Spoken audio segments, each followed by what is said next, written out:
सरकारकडून चांगल्या कामगिरीची अपेक्षा आहे। मराठी माणसावर अन्याय झाला तर शिवसेनेचे खासदार आणि आमदार संघर्ष करतील असा इशारा दिलाय खुद्द उद्धव ठाकरे यांनी। शिवसेनेची पूर्ण सत्ता नाही, आम्ही फक्त सरकार स्थिर केलंय असं उद्धव ठाकरे म्हणाले। तर रामदास कदम यांनी थेट मुख्यमंत्र्यांवर हल्लाबोल केलाय। 2 नंबरचे पैसे घेण्यात थांबवा, मुंबईत मराठी माणसाला घर उपलब्ध करून द्या असं वक्तव्य रामदास कदम यांनी मुख्यमंत्र्यांना उद्देशून केलंय।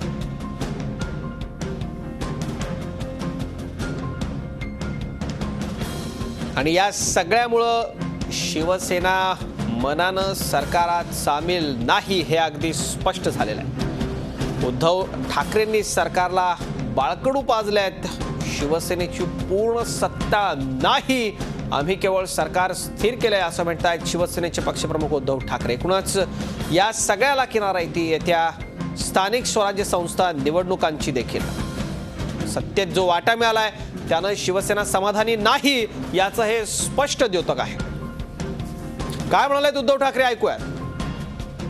या चित्रपटाची शिकवण हीच आहे की बाळासाहेबांनी जे आपल्याला बाळकडू पाजलेलं आहे ते बाळकडू आता आपण आपल्या माध्यमातून इतरांसाठी किंबहुना इतरांना दिलं पाहिजे। शिवसेनेची पूर्ण सत्ता नाही आहे, शिवसेनेने केवळ सरकार स्थिर केलेलं आहे आणि या सरकारकडनं नक्कीच आम्हाला चांगल्या कामाची अपेक्षा आहे।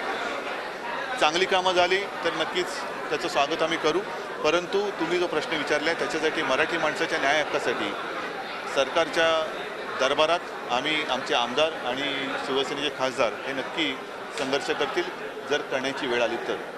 सर गरज पडली तर तुम्ही बाळकडू देणार? गरज पडली तर तुम्ही बाळकडू देणार?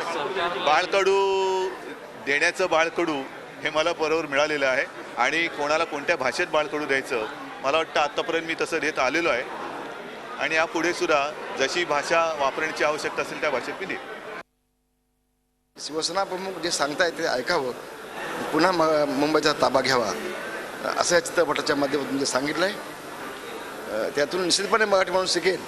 पुन्हा मुंबई ही महाराष्ट्राची आहे, नालासोपामध्ये वसईमध्ये गेलेला माणूस पुन्हा मराठी माणूस मुंबईमध्ये येईल, कष्ट करेल, मेहनत घेईल, फ्लॅट घेईल आणि विशेषतः मुख्यमंत्र्याला चपराक दिले की 2 नंबरचे पैसे घेऊन तुमचं शासन हे पैसेवाल्यांनाच फक्त फ्लॅट देतात, गरिबांना देत नाही मराठी माणसाला। हा लाफा देखील त्यावेळेचा मुख्यमंत्र्यांनी या चित्रपटामध्ये दिलेला आहे। तर भविष्यामध्ये या मुख्यमंत्र्यांनी देखील आम्ही सांगू आता की 2 नंबरचे पैसे घ्यायचे थांबवा आणि स्वस्त दरामध्ये फ्लॅट द्या, मराठी माणसं फ्लॅट घेतील। आमचे प्रतिनिधी दिनेश दुखंडे आपल्या संपर्कात आहेत, थेट जाऊयात दिनेश यांच्याकडे। दिनेश, शिवसेना पूर्ण मनानं सरकारमध्ये नाही, किंबहुना जो वाटा मिळालाय सरकारमध्ये त्यानं शिवसेना समाधानी नाही। येत्या काही काळामध्ये स्थानिक स्वराज्य संस्थांच्या निवडणुका आहेत, त्या पार्श्वभूमीवरती उद्धव ठाकरेंच्या या वक्तव्याला खूप मोठं महत्त्व आहे। नक्कीच अजित, शिवसेना नेत्यांकडून ज्या प्रतिक्रिया व्यक्त झाल्या आहेत त्यामधून शिवसेनेची सरकारविषयीची अस्वस्थता पर्यायानं सरकार विरोधातली नाराजी व्यक्त झालेली आहे। शिवसेना मनाने सत्तेत सहभागी नाही, कारण आपण बघितलं असेल की जो अनुभव शिवसेनेला आलेला आहे, शिवसेनेला सरकारमध्ये सामील होण्यासाठी संघर्ष करावा लागलेला आहे आणि या संघर्षानंतर जे काही शिवसेनेच्या पदरात पडलेलं आहे, शिवसेना जी मंत्रिपदं त्यांच्या वाट्याला आलेली आहेत त्यामुळे शिवसेना नाखुश आहे आणि वेळोवेळी आपली नापसंती किंवा नाराजी शिवसेनेचे नेते आपल्याला अनेक कार्यक्रमांमध्ये दाखवताना आढळत आहेत। अलीकडचं जर उदाहरण बघितलं तर शिवसेना पक्षप्रमुख उद्धव ठाकरे यांच्या फोटो एक्झिबिशनच्या उद्घाटनाप्रसंगीही आणि एकूण त्या पत्रकार परिषदेवेळीही उद्धव ठाकरे यांनी सरकार विरोधातली आपली नाराजी व्यक्त केली होती। दुष्काळग्रस्त शेतकऱ्यांना जी मदत केली जाते आहे त्यावर असमाधान व्यक्त करत उद्धव ठाकरे यांनी सरकारला घरचा आहेर दिला होता। उद्धव ठाकरे असं म्हणाले होते की जरी आम्ही सत्तेत सहभागी झालो असलो तरी प्रत्येक वेळी सरकारचं कौतुकच होईल अशी बाब नाही, जर संघर्षाची वेळ आली तर नक्कीच संघर्ष किंवा आंदोलन करण्यात येतील।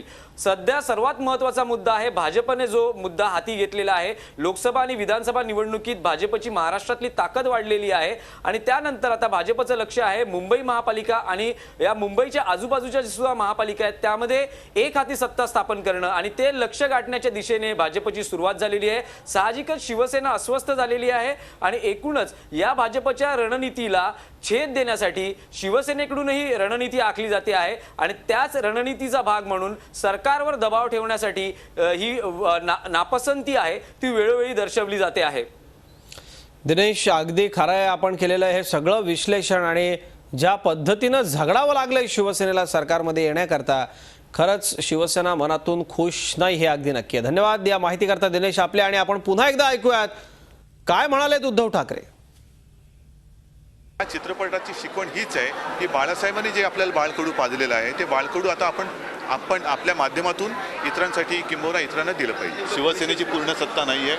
शिवसेनेने केवळ सरकार स्थिर केलेलं आहे आणि या सरकारकडनं नक्कीच आम्हाला चांगल्या कामाची अपेक्षा आहे. चांगली कामं झाली तर नक्कीच त्याचं स्वागत आम्ही करू.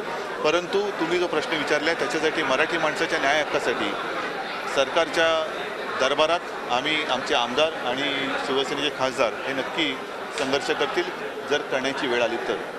सर गरज पडली तर तुम्ही बाळकडू देणार का? गरज पडली तर तुम्ही बाळकडू देणार का? बाळकडू देण्याचं बाळकडू हे मला बरोबर मिळालेलं आहे आणि कोणाला कोणत्या भाषेत बाळकडू द्यायचं मला वाटतं आत्तापर्यंत मी तसं देत आलेलो आहे आणि यापुढे सुद्धा जशी भाषा वापरण्याची आवश्यकता असेल त्या भाषेत मी देईन. शिवसेना प्रमुख जे सांगतायत ते ऐकावं, पुन्हा मुंबईचा ताबा घ्यावा असं या चित्रपटाच्या माध्यमातून जे सांगितलं आहे. त्यातून निश्चितपणे मराठी माणूस शिकेल. पुन्हा मुंबई ही महाराष्ट्राची आहे.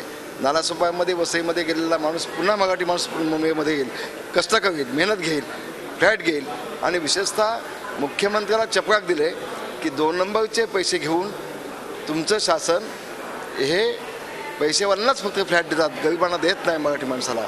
हा लाफा देखील त्यावेळेचा मुख्यमंत्र्यांनी या चित्रपटामध्ये दिलेला आहे.